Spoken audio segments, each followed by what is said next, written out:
el concejal de tráfico, que se llamaba de tráfico entonces, todavía no era concejal de movilidad, fue su última legislatura en la política. Se quemó absolutamente. El alcalde subió de votos. Este se dio de bruces contra todos los medios de comunicación que eran hostiles, pero el alcalde, cuando inauguraron el eje y la gente pasó de esto a esto, dijo, pues bien, yo me apunto.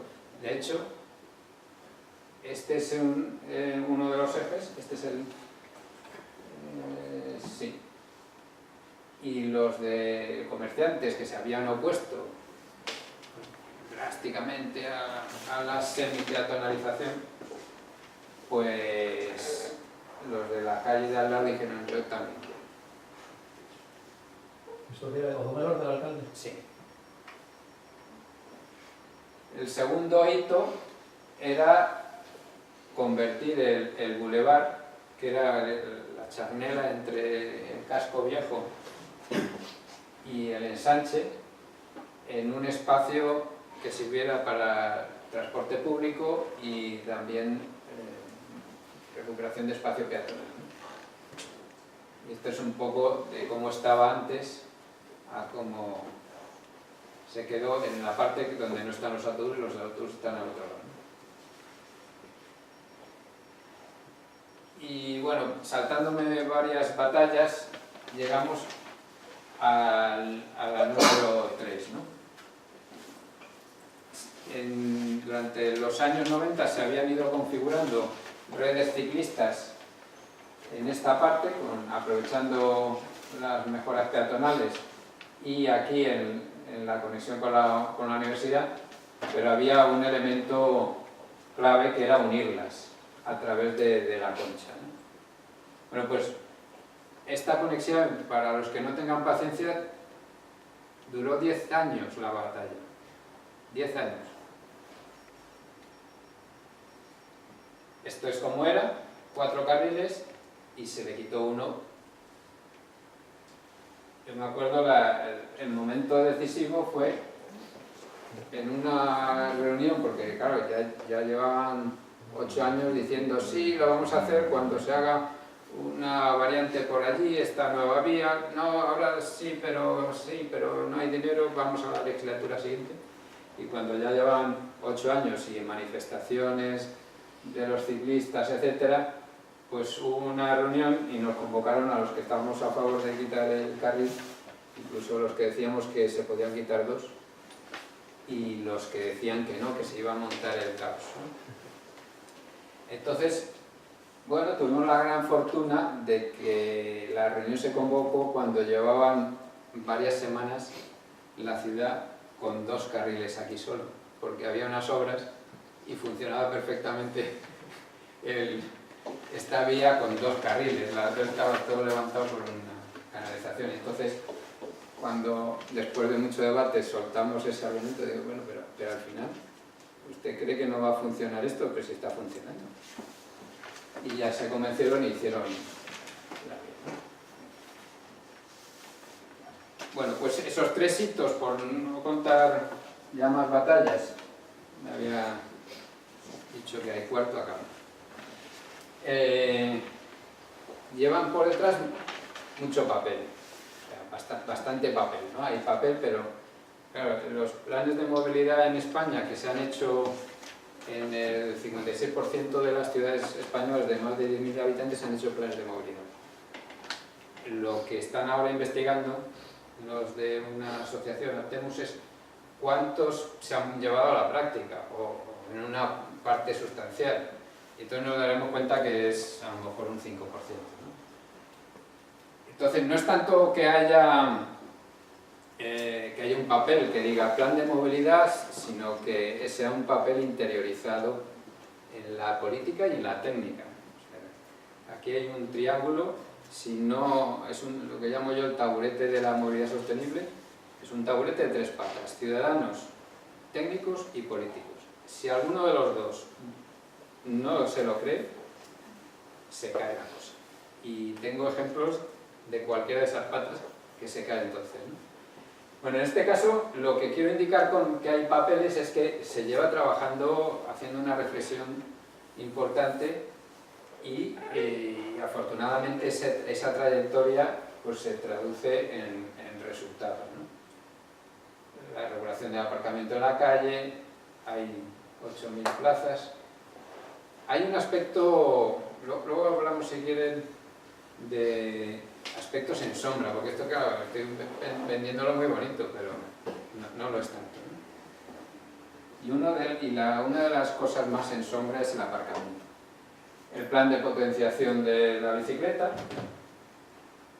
Donostia Camina, una estrategia de peatonal, en donde se concibe y se explica a la población la diferencia entre concebir las mejoras peatonales como islas, como reservas cerradas al tráfico, a concebirla como red, en donde, por ejemplo, en este caso, pues es lo que simboliza, ¿no?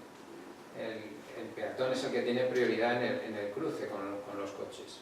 Eso es como, si hay que simbolizar que es un itinerario peatonal dentro de una red peatonal, pues yo diría que lo más representativo es poner una intersección tratada de esta manera, ¿no? Bueno, peatonalizaciones, semipeatonalizaciones, mejoras peatonales en los barrios, ya empezó a extenderse la cosa a los barrios periféricos.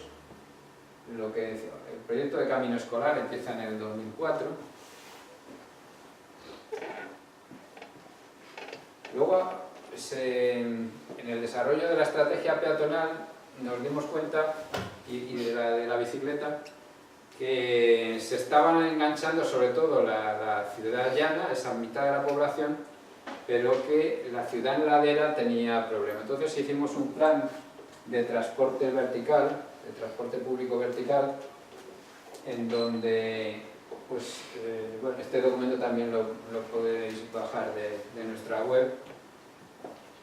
Lo que había era una intención de articular las redes peatonales ciclistas que había en los barrios que estaban en lo alto con las redes peatonales ciclistas de abajo, ¿no? Y la verdad es que funcionó fantásticamente, incluso demasiado fantásticamente, porque entonces se convirtió en otra moda. Y otra moda significa que se piden en sitios donde no hay que ponerlos. O se piden, nosotros somos más partidarios de poner ascensores que escaleras mecánicas, pues se pusieron escaleras mecánicas donde no había que ponerlas, porque no dan accesibilidad, por ejemplo. Y bueno, ahora hay del orden en España pues casi medio centenar de instalaciones de este tipo.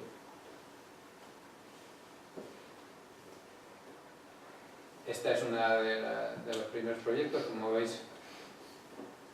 Hay un primer nivel ahí abajo, que se salva con un ascensor, un segundo nivel y un tercer nivel aquí, ¿no? Es un barrio, como se puede comprender, como muy en ladera. Esto es la Rache. Y luego pues aprovechaban esas instalaciones pues para dignificar también el espacio público. Es un ascensor que lleva un barrio ahí arriba y abajo pues se hizo un espacio de juego. En el periodo 2008-2012 hubo un proyecto europeo que tuvo la virtud de meter dinero y sobre todo meter credibilidad a las medidas también. Y entonces era una lista enorme de políticas de movilidad financiadas desde Europa, en parte de Europa. Bueno, transporte público articulado, microbuses, taxibús, en función también de las características de la demanda, ¿no?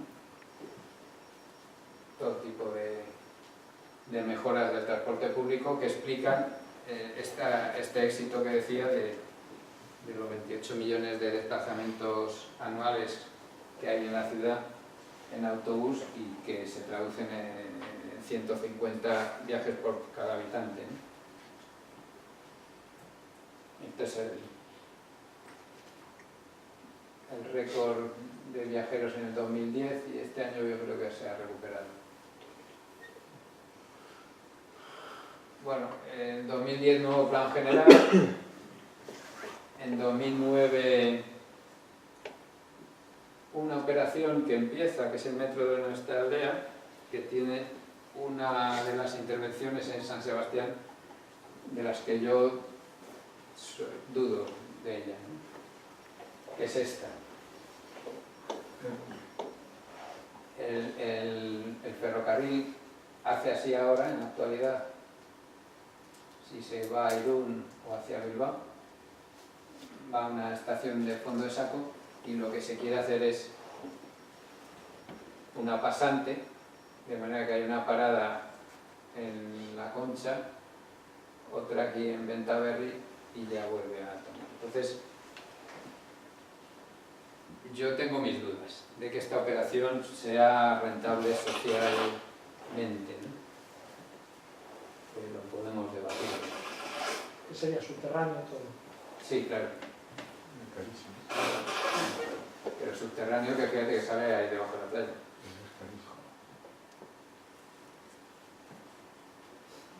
Bueno, sé que andaban por aquí con la boulevarización y bueno, he estado ahora mientras empezábamos recordando que en San Sebastián se han hecho 3 procesos también de generar una alternativa a unas carreteras que penetraban antes hasta muy dentro del tejido urbano.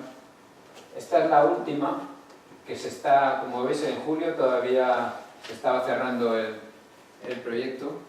Era un proceso de participación, de ecodiseño con los vecinos para saber cómo tenía que ser ese espacio que había quedado sin tanta circulación por procesos infraestructurales, ¿no? Por un cambio en la infraestructura. Y hay otro ejemplo que es una penetración de la autovía hacia uno de los barrios, hacia Mara, en San Sebastián, que también lo que hicieron fue quitar de 4 carriles, dejarlo en 2, tras una reivindicación de muchos años de los vecinos que, claro, les pasaba el viaducto pues por la primera planta o la segunda, ¿no? Bueno, pues esto se puede hacer, se ha hecho en muchos sitios y en ese sentido, pues yo creo que es una opción no solo legítima, sino necesaria para ir cambiando también el modelo de movilidad y los comportamientos de los que llegan a la ciudad, ¿no? En los últimos años se han producido también innovaciones en relación a la bicicleta, cambiando de alguna manera, este es como estaba antes, un modelo bidireccional de la vía ciclista, pues se ha pasado aquí en la nueva estación de autobuses a un modelo unidireccional, uno por cada lado, mucho más en consonancia con cómo nos desplazamos. Y todo ello pues ha conducido a que ya San Sebastián sea una referencia europea en políticas de movilidad, ha recibido varios premios, etc. Pero hay algún lado en sombra y eso es una de las cosas que empezó a cambiar, como he dicho, en la anterior legislatura y que va a seguir en esta legislatura también, porque hay los números, las dimensiones de los desplazamientos han roto el modelo. En el caso de la bicicleta, como se ha disparado el número de ciclistas, en un modelo de infraestructura que está muy pegado al peatón, que genera estos espacios en donde no circula bien la bici y donde no está bien el peatón. Todo lo que estamos es ahora precisamente desarrollando una estrategia de transformación, de llevar los ciclistas a la calzada, de modificar ese modelo bidireccional en el espacio peatonal, intentando evitar los conflictos que se están generando en estos espacios, ¿no? O esto en el Cursal, pues una acera que ya desborda de peatones y una vía ciclista que los ciclistas tienen que sortear ahí peatones de mala manera. Entonces, hay mucho terreno todavía que cambiar en la ciudad, por mucho referencia que pueda servir todavía, que sirva. Y en ese sentido, bueno, pues se explica una campaña como esta.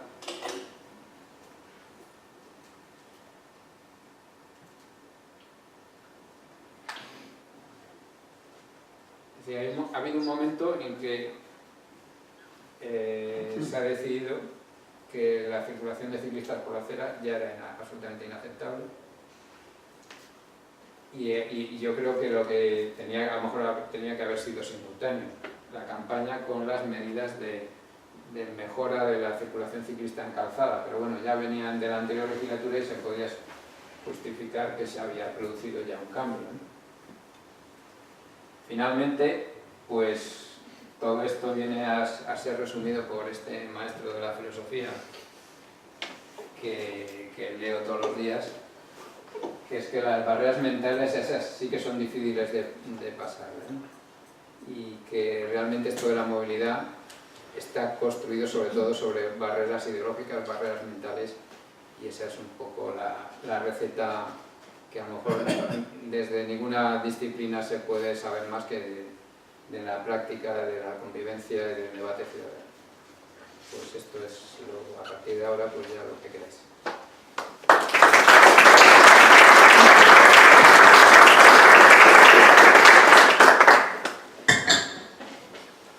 Vamos a abrir ahora un periodo de coloquio de reflexión. Los que queráis intervenir, por favor. Así, bueno. Corto, Alfonso. Vale. No. Que te conozco. Esto último, no, bueno, se te suceden muchísimas cosas, ¿no? Es una gran riqueza lo que acabamos de escuchar y me podría pasar aquí toda la tarde, ¿no?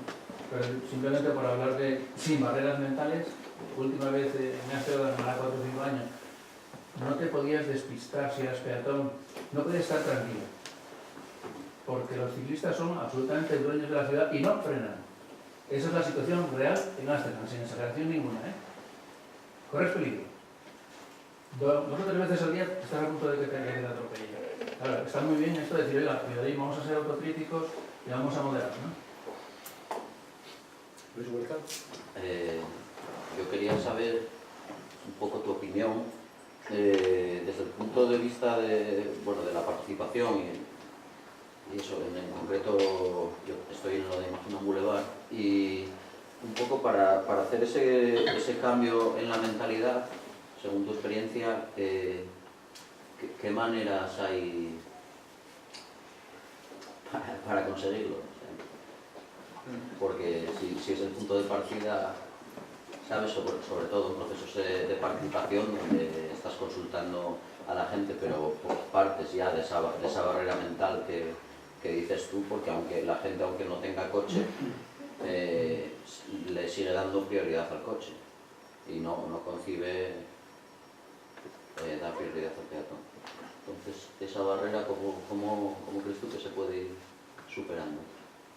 Hombre, lo que no hay recetas. En las recetas hay generalidades. De primero aproximarse a eso, es conocer un poco cuál es la mentalidad, pero luego generar unos espacios de debate, que muchas veces lo que hay es una falta de imaginación. Comentaba ahora a la hora de comer también, que muchas veces cuando hemos confrontado con población y le decíamos vamos a salir a la calle a ver si hay problemas peatonales, tú vas por la acera y la gente no ve el obstáculo, porque lo tiene incorporado. Dice, pero ¿y eso por qué te has ido a cruzar por allí? Ah, no. ¿Y tú no querrías cruzar por aquí? Sí, es verdad. ¿Y por qué no hay paso de peatones aquí?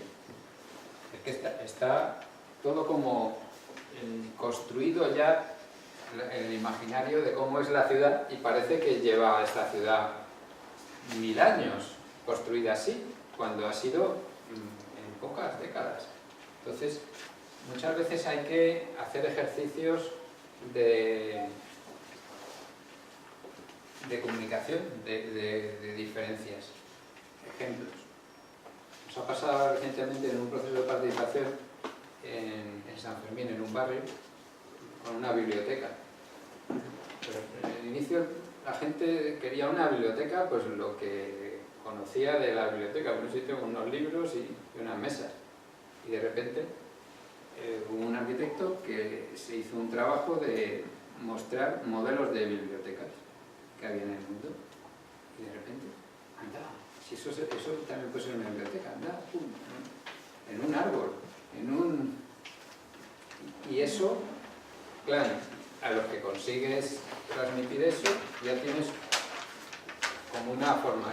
Y luego, es muy importante las metodologías de participación, porque nos parece que la participación, como ya está incorporada, que hay que hacerla, pues puede ser un trámite o puede ser un proceso realmente de empoderamiento de la gente, y de empoderamiento de sus mentes y de su capacidad de imaginación. Y en ese caso, pues tú lo que construyes no estás diciendo, participe usted, que es una carta a los Reyes Magos, que lo que usted pida se lo voy a dar. No. Usted hable, usted exprese y escuche al de al lado.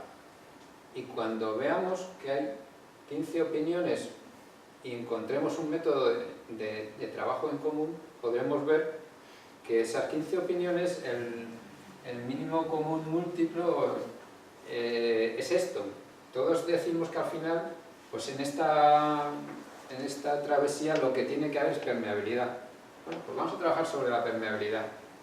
Pues vamos a trabajar para reducir el impacto del ruido, porque no nos hemos acordado de que ya hemos incorporado el ruido en nuestras vidas.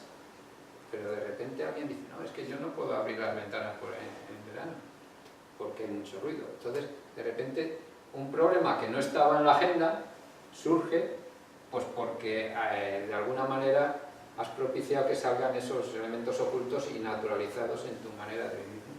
Entonces, bueno, esto indudablemente no te sirve para nada, pero quiero decirte con esto que la mecánica es la que me imagino que estáis haciendo. Daros a conocer, dar a conocer alternativas, generar debates ciudadanos y, de alguna manera, estar dando en el meollo del asunto, que el asunto es básicamente transformar un modelo de ciudad dominado por el automóvil durante 40 o 50 años. Y no sé. Yo, al contrario de esta línea, yo tengo muy poca confianza en los procesos de sensibilización y participación. Yo creo que la administración no tiene que renunciar a sus capacidades. Las principales capacidades de la administración son los impuestos y la normativa. En materia de basuras llevamos intentando sensibilizar a la gente para que se pare, para que recicle y tal 20 años y no se consigue nada.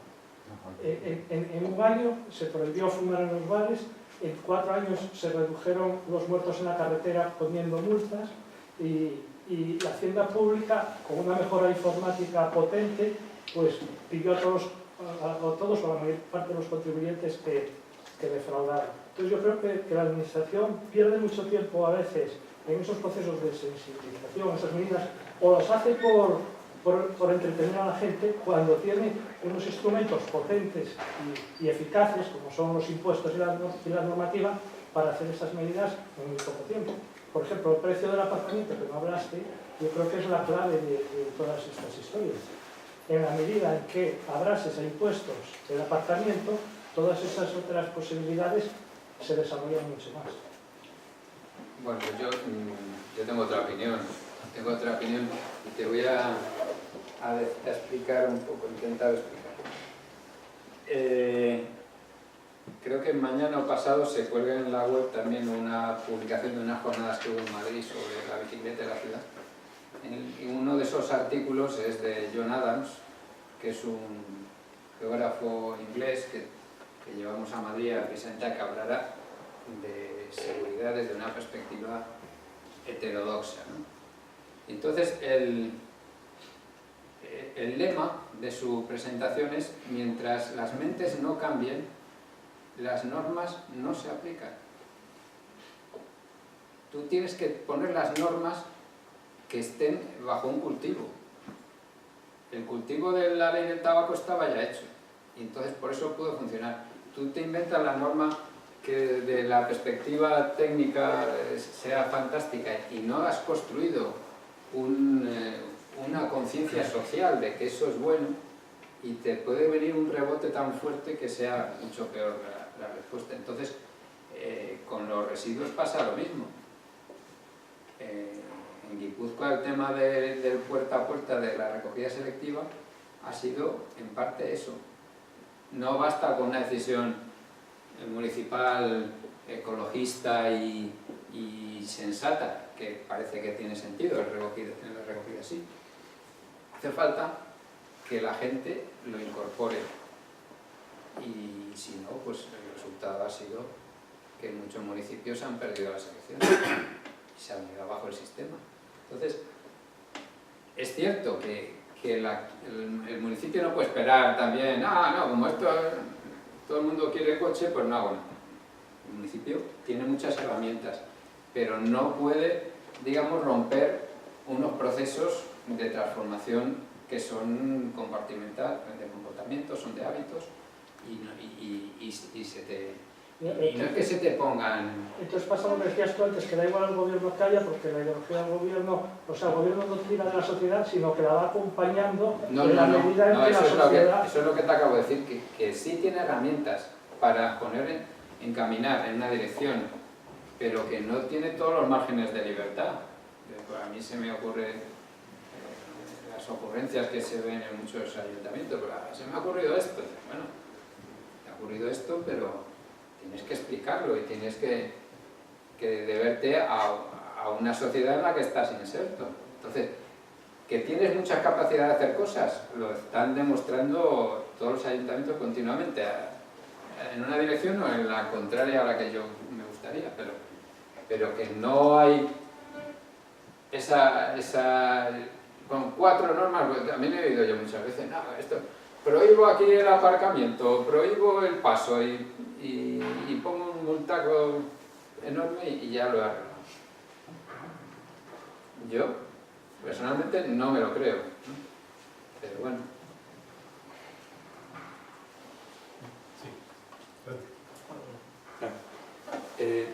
Yo más bien estaba pensando en que quizá uno de los problemas es que estamos utilizando las ciudades de una manera completamente diferente desde hace muy pocas décadas, ¿no? Antes las ciudades funcionaban bien, el transporte funcionaba bien porque no había tantas necesidades, la gente trabajaba al lado de su casa, compraba al lado de su casa, se vivía de esta manera. Pero tenemos unas ciudades que se desarrollaron desde hace muchos siglos y de repente el modo de vida ha cambiado drásticamente. Nadie trabaja al lado de su casa, los comercios, todo el mundo va a los centros comerciales que han construido y eso. Entonces me pregunto, haciendo un poco de abogado del diablo, si es imposible cuadrar este nuevo sistema de funcionamiento, o sea, el que todo el mundo vive aquí, el que mucha gente vive aquí, trabaja en Gijón o tiene una casa en las afueras de la ciudad y trabaja en el centro.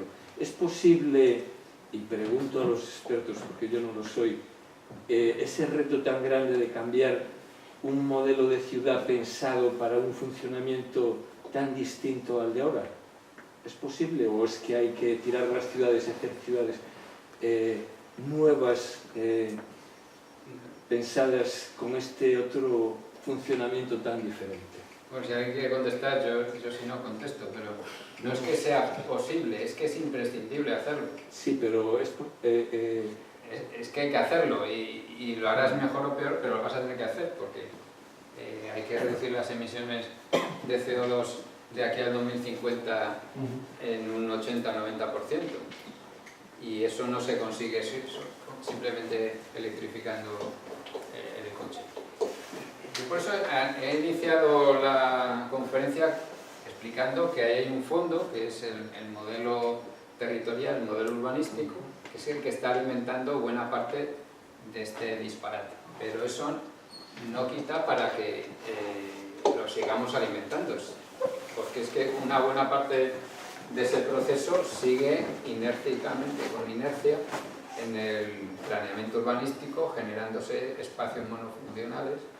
Pues en San Sebastián ahora mismo hay un debate con un par de operaciones de incremento de un centro comercial periférico y de otra zona para otro centro comercial. Entonces, ahí asalta el debate ciudadano. Dice, no hagan ustedes ni un centro comercial más dependiente del coche, ni uno más, porque si no es contradictorio una política de movilidad sostenible, una política de cambio climático, conseguir dispersando a la población o haciendo funciones comerciales, logísticas de todo tipo o tecnológicas fuera del radio de acción que ha tomado el ciclista. Pero hay que tener cuidado, si el 50% de los desplazamientos en Oviedo son andando, no creo que esté todo el mundo trabajando lejos de su casa. Y ese 30 y tantos % de desplazamientos en coche seguro que es de menos de 5 kilómetros, más de la mitad. Habrá unos que van a Gijón, pero ¿cuántos son los que van a Gijón a trabajar?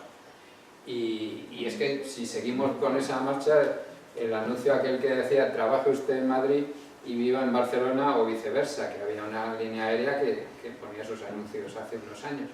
Claro, puestos a dispersar, pues sí, es una hora de trayecto en avión. Sí, es lo que pasa en Toledo, ¿no? O sea que mucha gente vive en Toledo trabajando en Madrid. Sí. Yo, bueno, primero decir que yo estoy convencido de moverme en bici por la ciudad y cuando aquí en Oviedo es complicado, no lo seguro. Yo pensé en venir en bici ahora aquí, yo voy a venir en bici porque voy a esto, pero de onda parto, ¿no? Yo me dejo la bici, a ver si me la roban un poco en la idea que antes tenía él. Alguna vez vine y la dejé aquí detrás del edificio, llueve y tal. Bueno, quiero decir que aquí en Oviedo creo que no está preparada la ciudad para bici porque hay que ir por la carretera, saltas un poco por la acera, es complicado, ¿no? Creo que no sea obligatorio por la acera. Bueno, que vas por una rotonda, pues como estás viendo una rotonda de 3-4 carros, es estrictamente estricto. Y luego, por otro lado, más en reflexión de lo que se ha hecho aquí en Oviedo en los últimos años, no sé los años en los que se planificó, pero los nuevos barrios que se hicieron, igual no lo conoces, pero Montecerrao, Ciudad Naranco, La Manjoya, está desolada, Las Campas y la proyección de Valladolid hacia Las Campas, son barrios que se han hecho con 4 carriles, o sea, avenidas de 4 carriles, con una mediana verde, y que realmente no están hechos para el peatón. Y ahora se habla del bulevar, que me parece muy bien, pero igual estas otras zonas también son objeto de estudio, porque no, realmente ahora no vive la gente gracias a la crisis, porque no se han hecho edificios, pero están ahí ya las infraestructuras preparadas para cuando estén los edificios, los coches, lo mismo. O sea, en La Manjoya hay un parque que está en la mediana, y a los dos lados 4 carriles de coche. No sé, creo que nuestra mentalidad en Asturias, o al menos aquí en Oviedo, es la anterior, ¿no? Y tenemos cosas que están recién hechas. Pero genéticamente no pertenecéis a una especie aparte. Entonces, eso me lo dicen en todos los lados. No, es que aquí el amor al coche es altísimo. Bueno, eso son cosas de los holandeses, eso son cosas de no sé quién. Si los holandeses son amantes del automóvil como los de aquí. O sea, yo soy partícipe de esto, pero... Entonces, es bonito, tenéis ese reto. Sí, eso. ¿Cómo construir una ciudad a partir de esta estructura que tenéis? Y pensar que además esos barrios nuevos están replicados en toda España. En Madrid hay una cosa que se llaman PAUs, que no sabe nadie qué hacer con ellos. Pues son calles de 4 carriles por sentido, en donde los vecinos llegan al barrio y pidieron que los coches fueran despacio. En unas calles de 4 carriles por sentido que no ves el final de la calle. Y claro, el ayuntamiento dice, ¿qué hago yo aquí? Pero pintan 30. Es de risa. Entonces, claro, empezaron, bueno, vamos a quitar un carril. Y entonces pusieron un aparcamiento en vez de uno de los carriles. Y lo que a lo mejor es el que que darle una vuelta enorme a la ciudad, precisamente porque esos barrios, curiosamente, del siglo XXI son los peores desde el punto de vista de la dependencia del automóvil. El desastre de los barrios de los 60 y de 70, que están los coches encima del espacio público, todos por ahí, pues yo casi prefiero eso que un barrio sin calles, como estos, donde sí hay aceras de 10 metros, más 4 carriles, más una mediana, más otros 4 carriles, más 3 aceras de 10 metros. Un Corte Inglés en una punta y nada más. Gente que va con el coche y que lleva al niño al colegio en coche, claro. Bueno, va a andar mi niño por aquí. Entonces, yo creo que es muy atractivo el reto. Ahí. Sí. Lo que ocurre aquí es una cosa que te ha pasado muy pocas veces en coloquios, sin hablar por propósito de lo que decía Juan, que es que aquí tenemos hecho el ensayo de comportamiento de una manera extraña. Me explico. No sé lo que sabes de la historia reciente de esta ciudad. En esta ciudad, hasta hace 5 legislaturas, pues hubo un gobierno de UCD y luego hubo un gobierno socialista y el alcalde socialista hizo cosas bajo tierra, hasta donde yo, si me equivoco en algo, que me corrijan gente que sabe más de la ciudad que yo, como Javier, por ejemplo, hasta donde yo sé, dejó las arcas llenas sin hacer un proyecto que tenía de peatonalizar, ganan las elecciones, como es, digamos que sociológicamente razonable, en una ciudad más o menos conservadora, quiere decir que sociológicamente lo que es Oviedo aquí sería lo que es Santander en Cantabria y Gijón sería lo que es Torrelavega, a nivel, digamos, de voto, ¿no? Entonces gana un alcalde que yo, por hablar claro, creo que es, desde el punto de vista personal y político, el contramodelo de lo que hay que ser en la vida, así de sencillo. Se encuentra por hablar claro, se encuentra con unos fondos grandes para hacer una cosa y con una idea, y la ejecuta mal y sin pensar, y con una estética del señor Chirac, de esas de no sé qué deco, que parece, como decía Rañada, como una bombonera, y sin saber lo que está haciendo, realmente desde el punto de vista conceptual. Y la gente lo rechaza en primer término, como todos los sitios donde se quiere peatonalizar. Pero a pesar de haberlo hecho conceptualmente mal, sin entender lo que se estaba haciendo, cada vez que peatonalizaba una calle, a corto plazo no, pero a medio plazo, ganaba votos. Entonces es muy curioso el tema, porque es como una especie de contraensayo del método que decías tú. Y dices, oiga, yo lo hago y ya veremos qué pasa. Bueno, pues en este caso, a pesar de ser, bueno, yo siempre digo que nadie se cree lo de esta ciudad.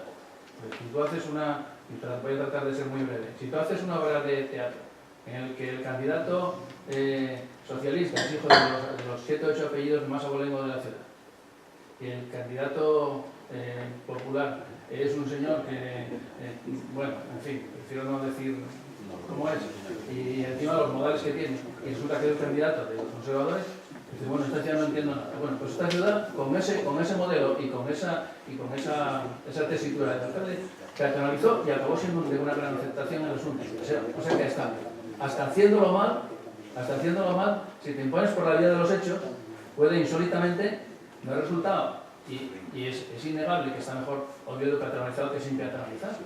Y es innegable que incluso le dio un buen resultado desde el punto de vista electoral. Es curiosísimo, es que no se me había ocurrido comentarlo pero es muy extraño, porque siempre estamos hablando de qué pasaría si se hace. No, aquí se ha hecho el experimento, a lo bruto. Y posiblemente sin entenderlo. Y le salió bien. Bueno, bien, le podría salir mejor si lo hace alguien que lo entiende, sabe lo que está haciendo, pero le salió bien. Claro, lo que hay que hacer el siguiente que coge el testigo, convertir esa política que es de isla peatonal, de recinto de indios donde te mueves muy bien, en una política de extensión de redes peatonales hacia los barrios, precisamente. Hacer conexiones, permitir no dar rodeos al peatón, facilitarle, etc. Entonces, es decir, bueno, eso es una política antigua.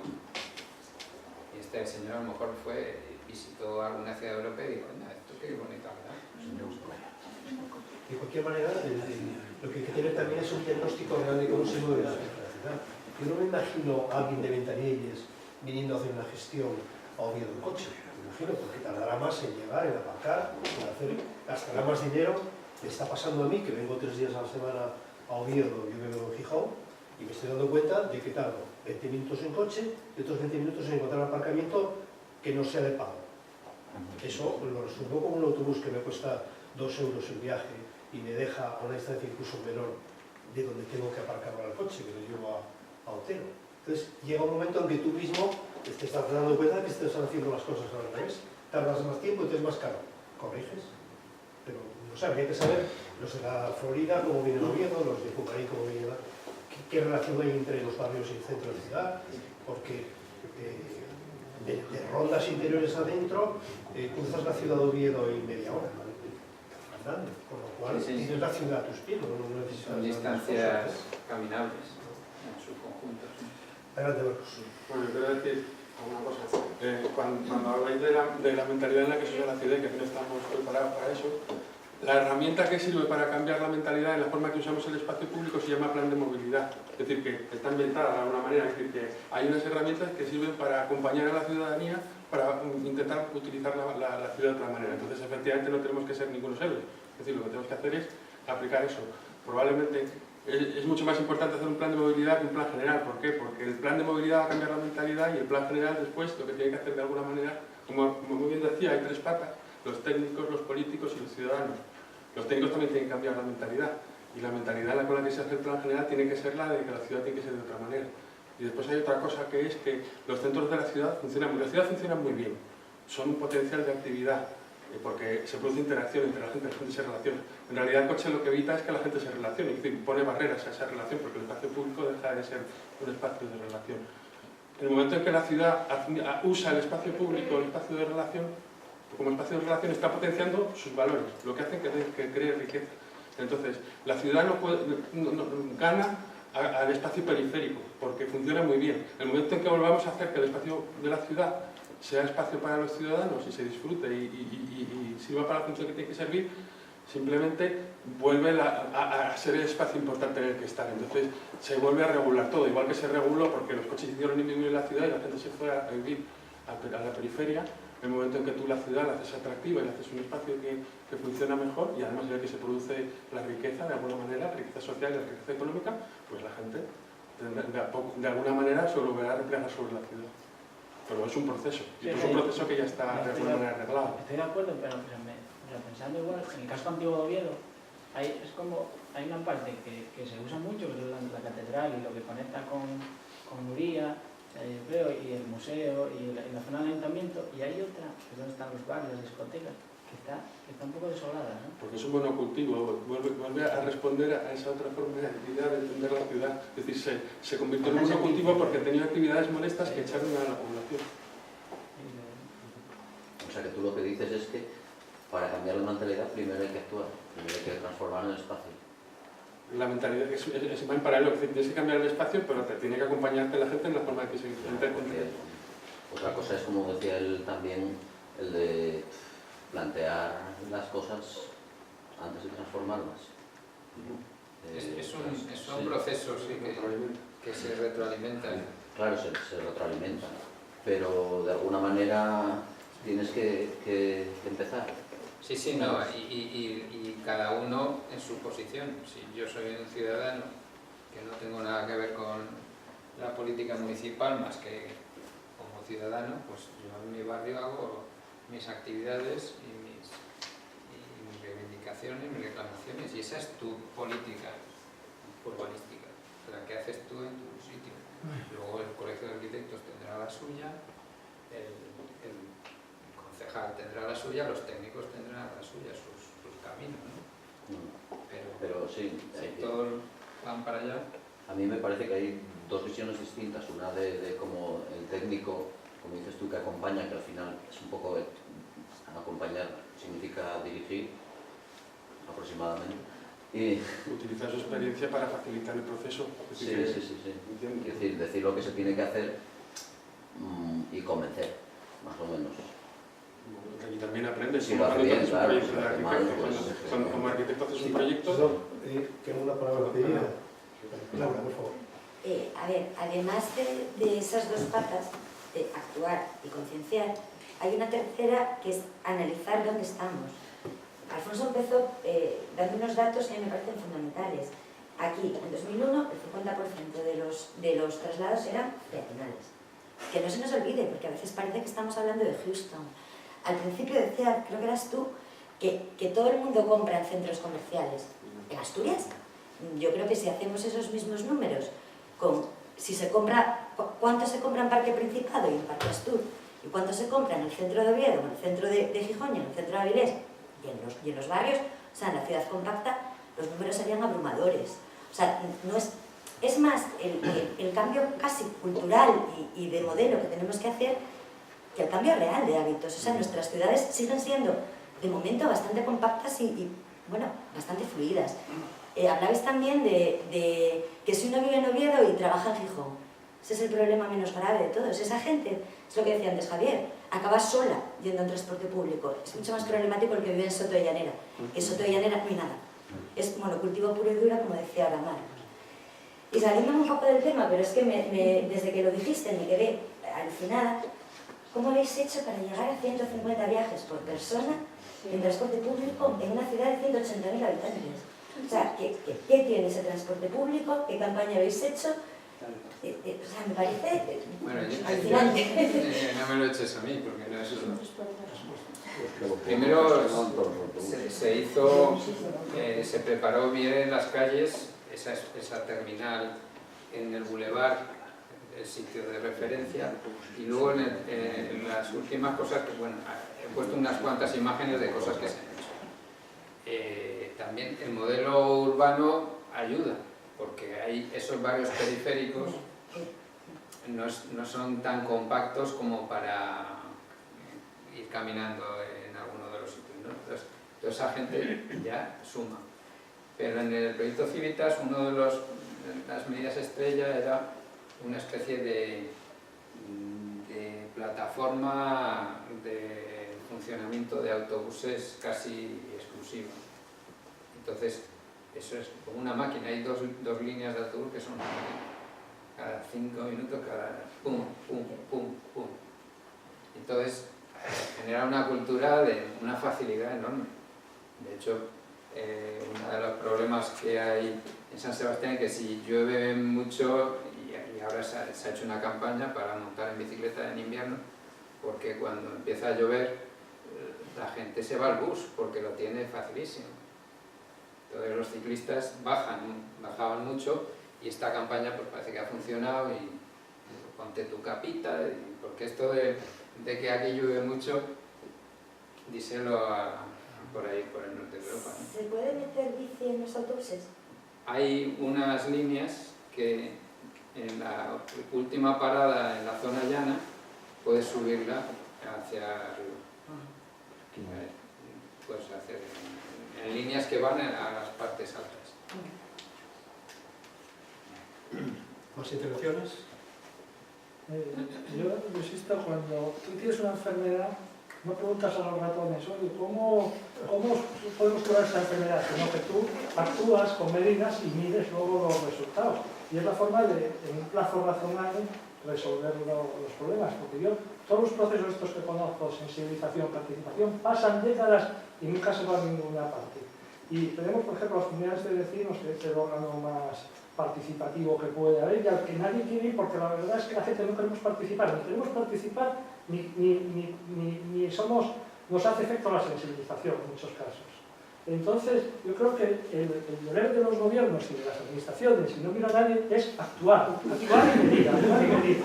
No a nadie crees tú. Actuar y medir. Tú, si ves que te confundiste, te columpiaste en eso, porque claro, tienes que actuar, como dices tú, con estudios y con conocimiento. Pero lo que no puede ser es que pase una legislatura y no hiciste nada. Además que reunir a 4 vecinos para charlar a ver qué les apetecía o cómo querían resolver ese problema de tráfico que por vista había. Lo que resuelve las cosas, ya os lo digo, son los impuestos. Los impuestos son los que resuelven todo. Tú subes el impuesto de tal y bajas el de cual, y esos comportamientos que decías tú los cambias totalmente, porque a ti, por ejemplo, el precio del apartamento comparado con el precio del autobús es lo que miras, y el precio del gasoil. Estás haciendo unas cuentas. Si actúas sobre esas cuentas, resuelves los problemas. Si te pones a charlar 4 años, pasa la legislatura y no hiciste nada. Pero hay otra resistencia también que dejamos un poco de lado, y es que en una época los aparcamientos públicos se localizaron en zonas capilares. Gijón es un caso paradigmático, ¿no? En donde en lugar de ser aparcamientos disuasorios, en unas zonas de una ronda de capacidad, pues han metido en el centro de la ciudad por zonas capilares, hasta el punto de que la salida de 3 aparcamientos coinciden en el mismo sitio, en la zona de Europa, creando barreras y flujos urbanísticos, barreras urbanísticas de los flujos de tráfico, ¿no?